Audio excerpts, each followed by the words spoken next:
Iranian Ambassador to Ukraine Manouchehr Moradi presented his credentials to President of Ukraine Petro Poroshenko on December 27, 2018. However, he first became acquainted with Ukraine in the 1980s as third Secretary of the Foreign Ministry.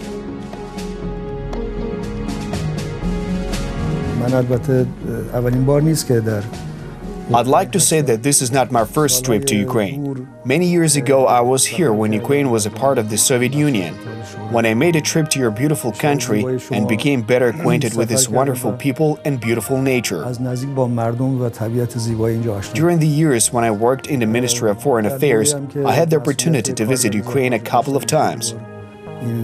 As for me, Ukraine is characterized by two features. First, kind, calm, educated, and enlightened people live here. Ukrainians are interested in the development and achievement of the progress of their country and have high hopes for a bright future and strive to overcome difficulties. I appreciate these characters peculiar to Ukrainian people. The second feature characteristic of Ukraine is the beautiful nature. In spite of the fact that I have been to Ukraine several times, I'm fascinated by the beautiful Ukrainian nature.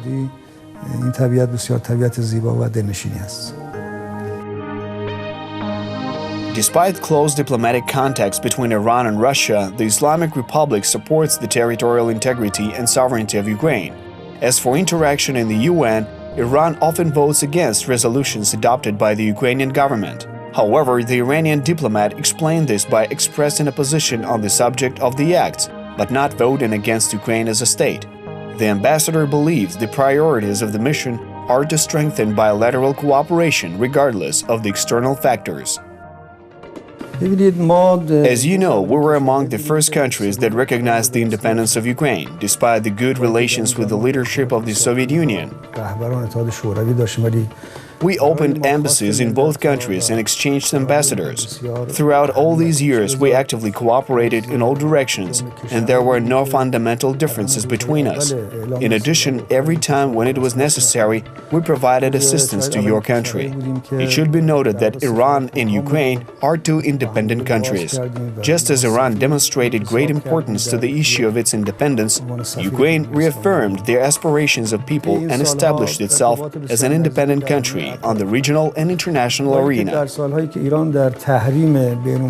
We have always respected the independence of Ukraine and have never taken actions that would damage the independence and territorial integrity of Ukraine. Despite the fact that for many years Iran was under unfair sanctions and Ukraine also adhered to them, our relations with Ukraine never came under the influence of processes connected with sanctions.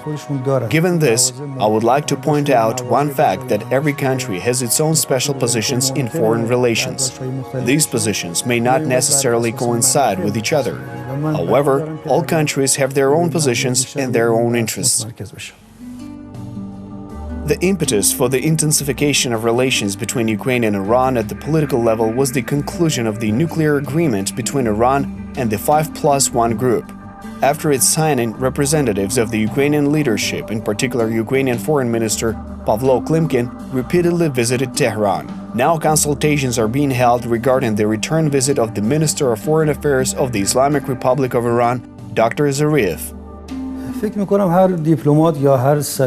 think every diplomat or ambassador sees the most important priority in preserving and strengthening the relationship between two countries in all spheres.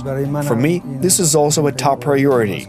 I want to establish close relations between the leaderships of the two countries, as well as promote the strengthening of close relations between the people of Iran and Ukraine. This main task can be divided into political, economic, and cultural areas.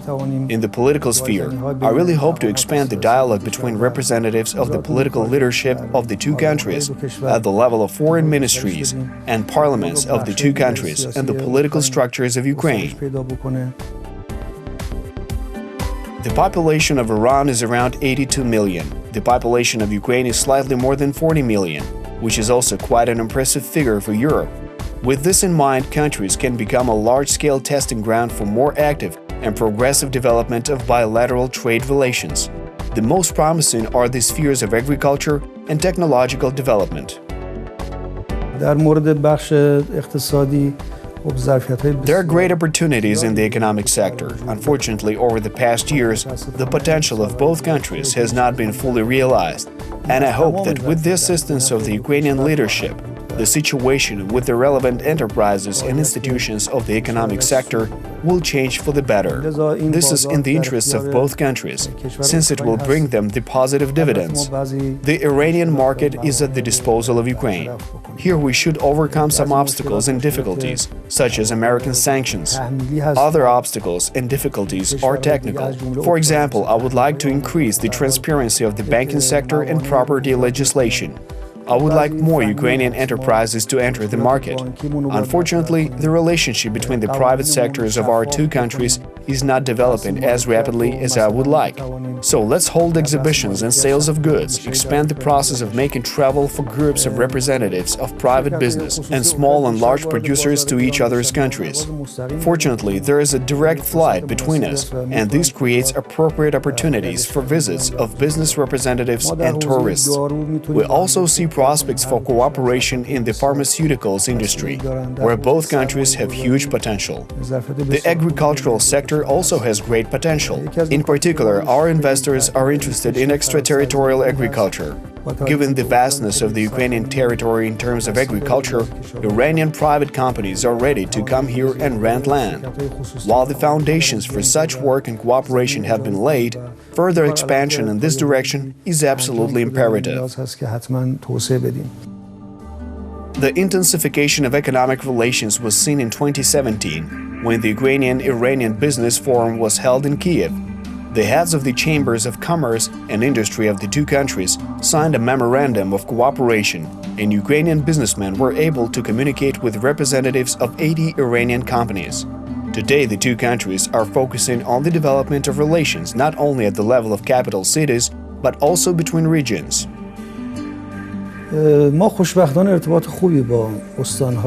Fortunately, we have good relations with the regions of Ukraine. Of course, this is not enough, since our potential is much broader. Therefore, we must work more in this direction. We have established good relationships with the Odessa, Kharkiv, Kherson, Sumy, and Ternopil oblasts. Since the beginning of my mission in Ukraine, I have sought to establish close relations with the Ukrainian regions. During this time, I met with some heads of regional state administrations in Kiev and promised them that I would visit their areas as soon as possible. In the industrial sphere, we can also intensify cooperation. We can significantly strengthen our cooperation in the port industry, in particular, with regard to such a large port of strategic importance as Odessa.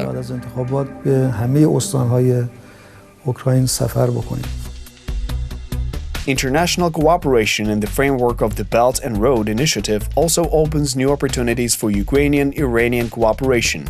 After all, the geographical location of both countries is of strategic importance in its region.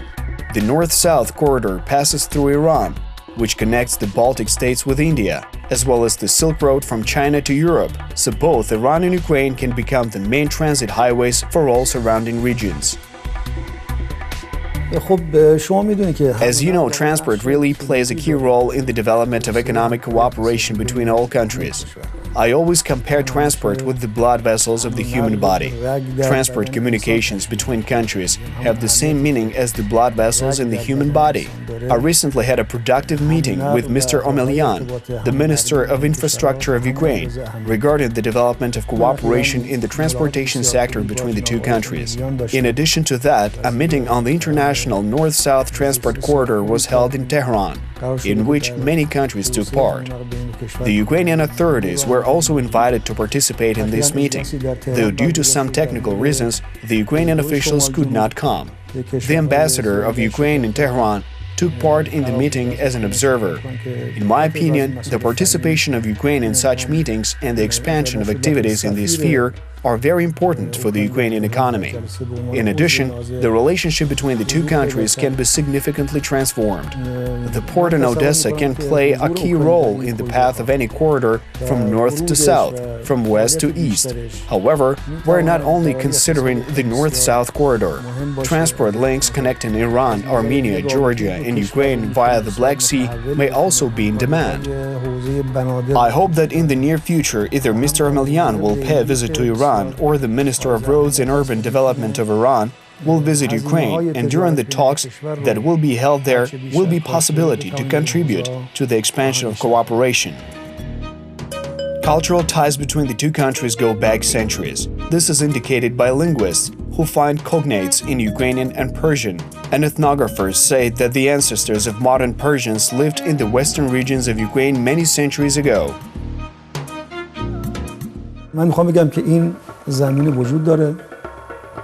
ما باید این زمینه‌ها و این ارتباطات تاریخی رو به اجرا در بیاریم. خب در اوکراین به نظر من Concerning the sphere of cultural cooperation, there are favorable prerequisites in Ukraine. We can work in various spheres of the cultural sector, namely cultural and student exchanges, organize cultural weeks. One of the most important sectors that have not yet been addressed is cooperation in tourism, and this is also one of the most important priorities in my work. Our cultural connections have a solid historical background. Holding cultural weeks in Ukraine can be very effective and useful for familiarizing the people of our countries with one another. Active contacts with cultural centers and universities in the field of teaching Persian and Ukrainian languages are needed. I noticed a significant interest of Ukrainian students in studying Farsi. This makes the tasks facing the embassy more responsible. We need to be able to take advantage of the opportunities that exist in this sphere in order to strengthen the relationship between the two countries. Therefore, the embassy hopes to hold culture weeks in Kyiv and Tehran. I am pleased that many Iranian students study in Ukraine, who will then become ambassadors of Ukraine in Iran and will represent the culture of Ukraine in Iran. Another point that needs attention is tourism. I have repeatedly spoken about this at various events. There is a lot of work in this area. It is necessary to create the necessary infrastructure and remove the obstacles that currently face the tourism industry. One of such measures could be the abolition of the visa regime between the two countries, or its liberalization in order to stimulate the interest of the people of Iran and Ukraine to visit each other's countries. This is also part of the plans, and I hope that with the help of the Ukrainian leadership, they can be implemented as soon as possible. There is also another direction in the cultural sphere. These are links between the media of Iran and Ukraine, and in this sphere, unfortunately, we have not yet effectively realized the potential that both countries have.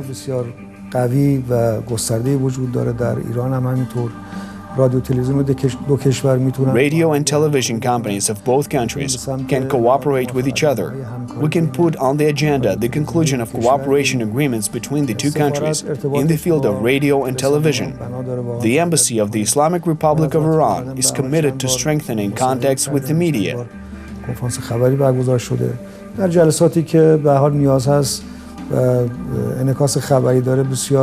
During my stay in Ukraine, I held a number of press events where I confirmed serious plans for the development of media cooperation. With the help of your TV channel, I also want to declare to all Ukrainian media, especially state radio and television, that we're ready to cooperate.